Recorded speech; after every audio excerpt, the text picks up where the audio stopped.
अस्सलाम वालेकुम, this is Ehsan from Gwadar जायदाद। आज की इस वीडियो में आपके साथ एक बड़ा कॉमनली फ्रीक्वेंटली एक क्वेश्चन पूछा जाता है मुझसे। इन्वेस्टर्स जो गवादर में इन्वेस्ट करना चाहते हैं, बारहा मुझसे ये सवाल पूछा गया कि कौन से ऐसे एरियाज़ हैं बीच फ्रंट इन्वेस्टमेंट्स जहाँ की जा सकती हैं, समंदर के सामने प्रॉपर्टीज़ कहाँ ख़रीदी जाएं। चूँकि अब जितनी भी इन्वेस्टमेंट है वो गवादर मास्टर प्लान के मुताबिक की जाएगी। तो ग्वादर में जो कोस्ट लाइन है, वहाँ वो कौन कौन सी कोस्ट लाइन है, उसका क्या इस्तेमाल किया जाएगा, उसे कैसे कैटेगराइज किया गया है, आप कहाँ इन्वेस्ट कर सकते हैं, कहाँ नहीं कर सकते। अ, इस चीज़ को इंशाल्लाह मैं इस वीडियो में आपके साथ डिटेल में डिस्कस करूँगा। अगर वीडियो की लेंथ थोड़ी बढ़ भी जाए तो आप प्लीज़ देखते रहिएगा। इस वीडियो के बाद आपको बीच फ्रंट प्रॉपर्टीज़ में इन्वेस्टमेंट के बारे में एक डिटेल्ड आपको ओवरव्यू मिल जाएगा इंशाल्लाह। तो ग्वादर का मास्टर प्लान आपके सामने है। इसमें ये जो डॉटेड रेड लाइन आप देख रहे हैं, ये इस वक्त ग्वादर है। इसके लेफ़्ट साइड पे या इसके राइट साइड पे जो एरियाज़ हैं वो ग्वादर से बाहर हैं, मतलब वो ग्वादर का हिस्सा नहीं है। जो मास्टर प्लान है वो ये वाला मास्टर प्लान है। इसके अंदर भी फिर कुछ प्लान्ड एरिया है, कुछ रिजर्व लैंड्स हैं। इस पे मैंने काफ़ी वीडियोस डिटेल में बनाई है। तो जो कोस्ट लाइन है, साहिली पट्टी जो है ग्वादर की, वो आपकी स्टार्ट होती है इस जगह से, जो ग्वादर इंडस्ट्रियल स्टेट के सामने समंदर आ रहा है। इसके पैरेलल आप देखें, ये जो जूदनी डैम का चैनल है, यहाँ से आपकी कोस्ट लाइन स्टार्ट होती है। फिर ये एयरपोर्ट के सामने से होती हुई सुरबंदर तक आती है। फिर ये सुरबंदर से ईस्ट साइड बे पे चलती हुई फ्री जोन के सामने से गुजर के पोर्ट तक आ जाती है। फिर उसके बाद संघार हाउसिंग स्कीम का प्रोजेक्ट है, कोहे बातिल के इर्द गिर्द ये चल रही है। और फिर वेस्ट साइड बे पे न्यू टाउन का एरिया से होती हुई ये डाउनटाउन तक आती है। और फिर यहाँ से ये चट्टी जनूबी और शाबी के एरिया से होती हुई पिशकान, और पिशकान से फिर पस्सू और गंज तक ये जाती है। तो ये कोस्ट लाइन टोटल 132 किलोमीटर्स बनता है इसका डिस्टेंस।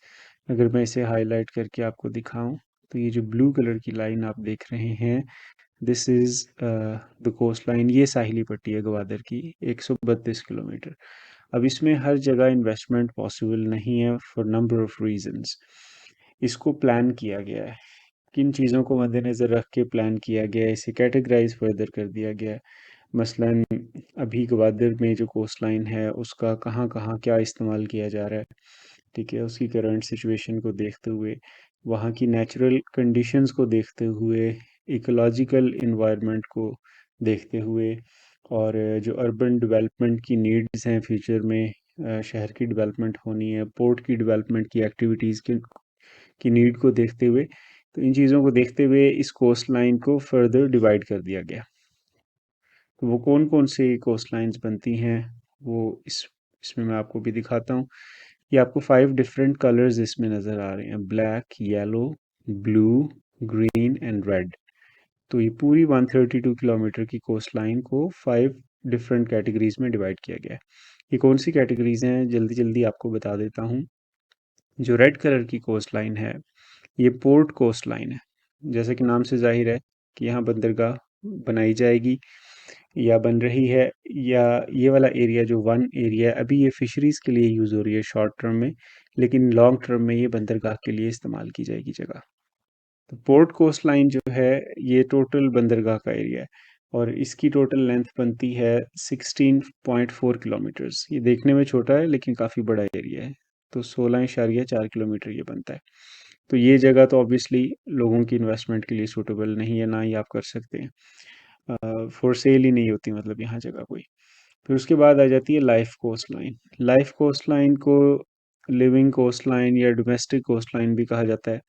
ये जो शहर में रहने वाले लोग हैं, उनको फैसिलिटेट करने के लिए, मतलब शहरी ज़िंदगी को फैसिलिटेट करने के लिए, जिसमें आपकी रेजिडेंस भी आ जाती है, जिसमें लीजर एक्टिविटीज़ आ जाती हैं, टूरिज़्म आ जाता है, या बिज़नेस अपॉर्चुनिटीज़ लोगों के लिए आ जाती हैं। तो उसको सपोर्ट करने के लिए ये कोस्ट लाइन येलो कलर की जो है लाइफ कोस्ट लाइन, मतलब ये वो जगह है जहाँ अगर आपने इन्वेस्ट किया हुआ है या इन्वेस्ट करेंगे तो डेफिनेटली आप इसे इस्तेमाल कर पाएंगे। ठीक है, वो किस मकसद के लिए होगा वो आप फ्यूचर में डिटरमिन कर सकते हैं। बट अनफॉर्चुनेटली यहाँ भी थोड़ी प्रॉब्लम्स चल रही हैं। मसलन ये जो एयरपोर्ट के सामने एरिया आ रहा है, यहाँ ट्रांसफर्स बंद हैं अभी।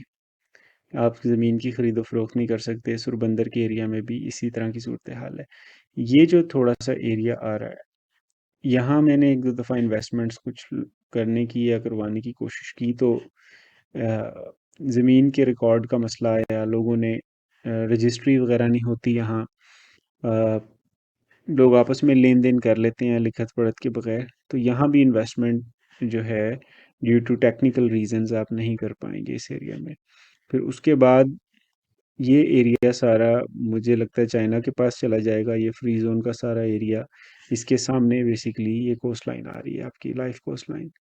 फिर वेस्ट साइड बे पे अगर हम आ जाएं, तो ये न्यू टाउन और पुरानी आबादी, यहाँ मैं आपको मास्टर प्लान पे दिखाना चाहूँगा। ये वेस्ट साइड बे का जो एरिया है, ये एग्जिस्टिंग एरिया में आ जाता है। फिर न्यू टाउन की कमर्शियल कटिंग्स आ जाती हैं। फिर गोल्डन पाम वगैरह स्टार्ट हो जाता है, वो ऑलरेडी काफ़ी एरिया उसका लिटिगेशन में है। अ, फिर उसके बाद डाउनटाउन का एरिया, ये 13 स्क्वायर किलोमीटर का एरिया एक्विजिशन में है। तो यहाँ तक ये जो आपकी लाइफ कोस्ट लाइन आ रही है, ये भी या तो बहुत एक्सपेंसिव है। मतलब अगर आप कमर्शियल प्रॉपर्टी में इन्वेस्ट करते हैं न्यू टाउन में, कम से कम 2.5 पौने 3 करोड़ से आपकी इन्वेस्टमेंट स्टार्ट होती है। अगर प्रॉपर बीच फ्रंट रिजॉर्ट्स लेने हैं तो वो 10-12 करोड़ से आपकी इन्वेस्टमेंट स्टार्ट होती है। ठीक है, तो या तो बहुत एक्सपेंसिव हैं या आप इन्वेस्ट नहीं कर सकते। यहाँ भी इस तरह के मसले हैं लिटिगेशन और एक्विजिशन के। तो coastline, life coastline total जिसकी लेंथ 44.4 किलोमीटर बनती है, इसमें भी अनफॉर्चुनेटली या तो आम एक मॉडरेट बजट के साथ जो इन्वेस्टर होता है उसकी इन्वेस्टमेंट के लिए ऑप्शंस हैं ही नहीं, या टेक्निकल इश्यूज की वजह से इन्वेस्टमेंट सेफ सिक्योर नहीं है, या ट्रांसफर्स बंद हैं, लिटिगेशन में हैं, या एक्विजिशन में है अक्सर ज़मीनें। तो ये प्रॉब्लम्स हैं। तो लाइफ कोस्ट लाइन में भी इन्वेस्टमेंट आप मोस्टली लोग नहीं कर पाएंगे। फिर उसके बाद फिशरीज कोस्ट लाइन आ जाती है, जैसे कि नाम से जाहिर है। इस वक्त ये ब्लू कलर की जो लाइंस आप देख रहे हैं, ये फिशरीज कोस्ट लाइन है। इसके लिए टोटल ये 7.5 किलोमीटर की कोस्ट लाइन डेडिकेट की गई है। और इसका मकसद ये है कि ये सुरबंदर के एरिया में है और पिशकान के एरिया में, यहाँ फिशिंग जेटीज बनी है। गवादर में भी फिशरी कोस्ट लाइन है, लेकिन फ्यूचर में लॉन्ग टर्म के हवाले को देखते हुए इसको इन्होंने पोर्ट में ही कन्वर्ट कर दिया है। मसलन ये वाला एरिया भी फिशरीज के इस्तेमाल में है, यहाँ भी फिशिंग जेटी बनी है। इसके बारे में इन्होंने लिख दिया है, इसमें लिखा हुआ है, आप देख सकते हैं, plan to be a fishing port coastline in the short and middle term and a port coastline for cruise and yard port in long term. तो क्रूज शिप्स के लिए, यार्ड्स के लिए डॉक्स वगैरह यहाँ बनाए जाएंगे। Long term में ये भी आपकी पोर्ट कोस्ट लाइन हो जाएगी। तो ये फिशरीज की कोस्ट लाइन है इन दो एरियाज के अंदर।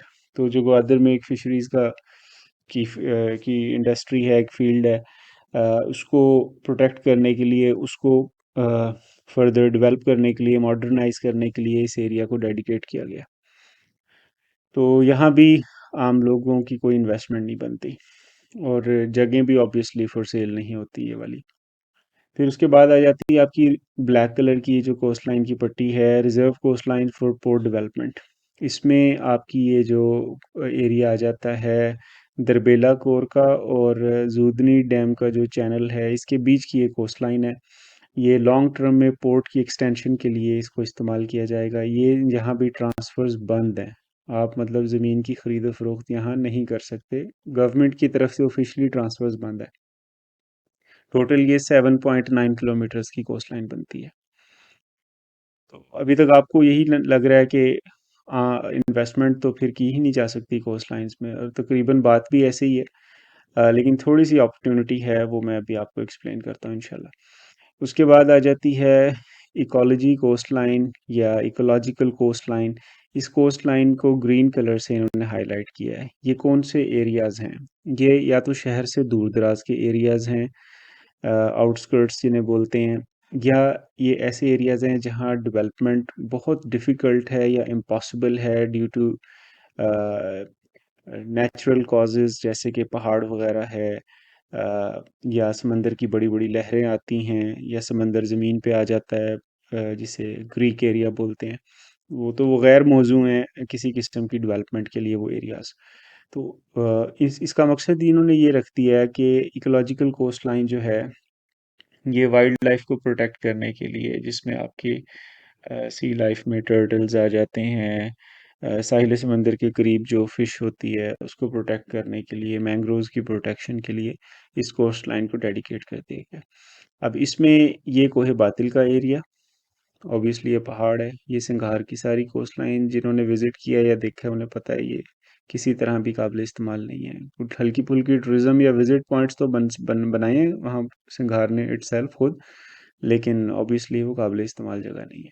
फिर उसके बाद आपका ये चट्टी जनूबी से शाबी और पिशकान तक का एरिया, यहाँ या तो क्रीक एरिया है, ये जगह भी काबिल इस्तेमाल नहीं होगी, या इस जगह पे आके काफ़ी मामलात ख़राब हैं जिन लोगों की प्राइवेट इन्वेस्टमेंट्स हैं, लिटिगेशन वगैरह के मामलात हैं, यहाँ इन्वेस्टमेंट्स हमेशा अवॉइड ही की जाती है। जो ग्वादर का काम करता है समझता है, वो यहाँ इन्वेस्टमेंट्स कभी नहीं, ना खुद करता है ना करवाता है। फिर इसके बाद की ये लास्ट एक पैच बचता है जो आपका पिशकान से गंज तक जाता है। ये वाला ऐसी कोस्ट लाइन है कि मेरा ख्याल है इसको आप limited, I am pretty sure limited residential activities के लिए आप यूज़ कर पाएंगे अगर आपकी यहाँ प्राइवेट ज़मीन भी है, क्योंकि यहाँ मांबर हाउसिंग स्कीम का प्रोजेक्ट है। मैंने एक वीडियो बनाई थी मांबर पे, वो भी चैनल पे मौजूद है, उसकी ये लोकेशन है मांबर की। इसके अलावा यहाँ आपकी ओशन बाय इवान के नाम से भी एक प्रोजेक्ट है, इस जगह पे करके आता है, वो प्रोजेक्ट ही आप देख सकते हैं, ओशन बाय इवान।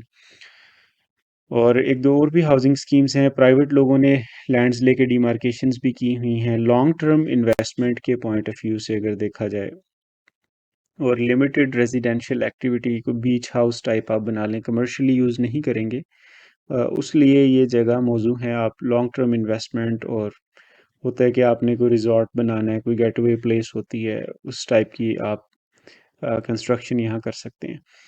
और अभी यहाँ रोड सिस्टम प्लानिंग नहीं है क्योंकि रिजर्व एरियाज में आ रहा है, रिजर्व लैंड वन में। लेकिन मांबर के मास्टर प्लान में आपको समंदर के सामने मेरीन ड्राइव दिखाई गई है। दैट मीन्स कि यहाँ कोई सड़क बनाई जाएगी फ्यूचर में। और जिस तरह प्लान्ड एरिया में रोड सिस्टम प्लानिंग यहाँ मौजूद है, इस तरह रिजर्व एरिया के ब्लॉक्स में नहीं है। तो ये लॉन्ग टर्म में डेफिनेटली यहाँ रोड सिस्टम प्लानिंग वगैरह भी होगी।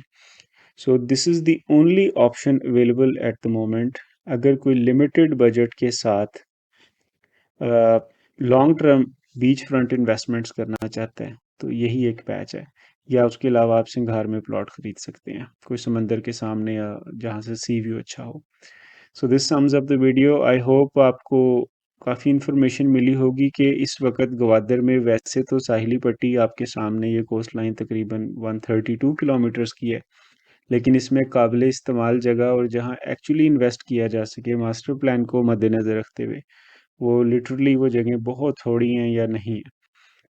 सो अगर आपको वीडियो अच्छी लगी हो, कोई इन्फॉर्मेशन इसमें मिली है आपको, तो प्लीज़ आप मेरे चैनल को सब्सक्राइब करें, and please share this video. If you have any questions, you can reach to me on my given number. या आप इस वीडियो के कमेंट्स में अपने क्वेश्चंस छोड़ सकते हैं। Thank you very much. अल्लाह हाफिज़।